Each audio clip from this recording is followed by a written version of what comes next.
નમસ્કાર, મનમંથન ન્યૂઝમાં આપનું સ્વાગત છે। અલગ તાલુકાની માંગને ઠુકરાવતા ડેડિયાપાડાના ધારાસભ્ય ચૈતર વસાવાએ શું કહ્યું તે જુઓ।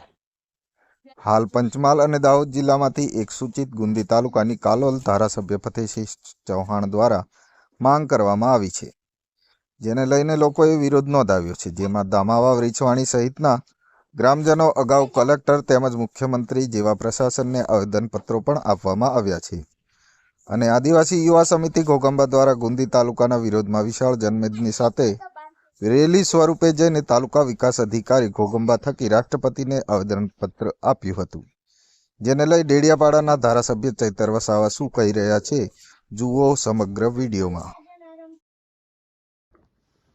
પંચમહાલ જિલ્લાના ઘોગંબા, ગોધરા અને દાહોદ જિલ્લાના દેવગઢ બારિયાના અમુક ગામોને વિભાજિત કરીને નવો તાલુકો ગુંદી બનાવવામાં આવે એવી ત્યાંના ધારાસભ્ય કાલોલના ધારાસભ્ય શ્રી ફતેહસિંહ ચૌહાણ દ્વારા માંગ કરવામાં આવી છે અને એ દિશામાં જિલ્લાના વહીવટી તંત્ર દ્વારા તજવીજ હાથ ધરવામાં આવી છે।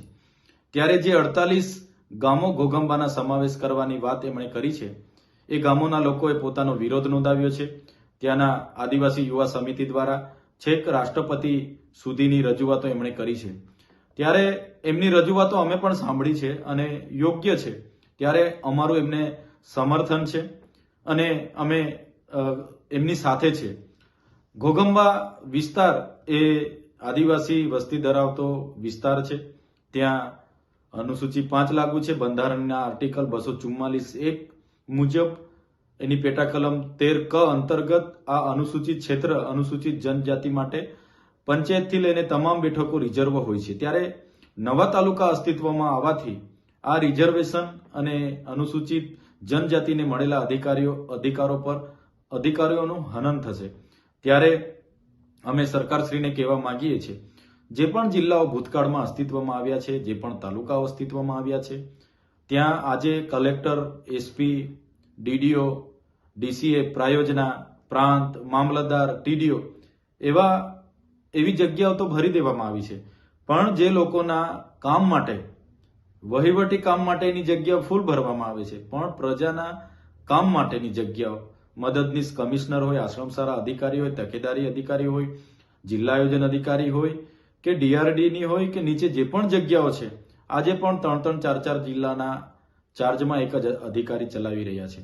શિક્ષકોની માંગ આ વિસ્તારોમાં છે, કોલેજોમાં પ્રોફેસરોની માંગ છે, દવાખાનાઓમાં ડોક્ટરોની માંગ છે અને બધી જ કચેરીઓ આજે કરાર આધારિત કર્મચારીઓના ભરોસે ચાલે છે। ત્યારે એની પહેલા ભરતી કરવામાં આવે, તમામ જગ્યાઓ ભરવામાં આવે એવી અમે સરકારને માંગ કરીએ છીએ અને જે પણ ઘોગંબા લોકોની વિરોધ છે એ વિરોધ યોગ્ય છે અને એ ગુંદી તાલુકામાં એમને સમાવેશ કરવામાં નહીં આવે એ અમે માંગ કરીએ છીએ। આવનારા દિવસોમાં એમની રજૂઆતને અમે ગ્રાઉન્ડથી લઈને સડકથી લઈને સદન સુધી માન્ય રાજ્યપાલ અને માન્ય રાષ્ટ્રપતિ સુધી પહોંચાડવા માટે અમે આદિવાસી યુવા સમિતિ અને ઘોગંબાના લોકો સાથે છે।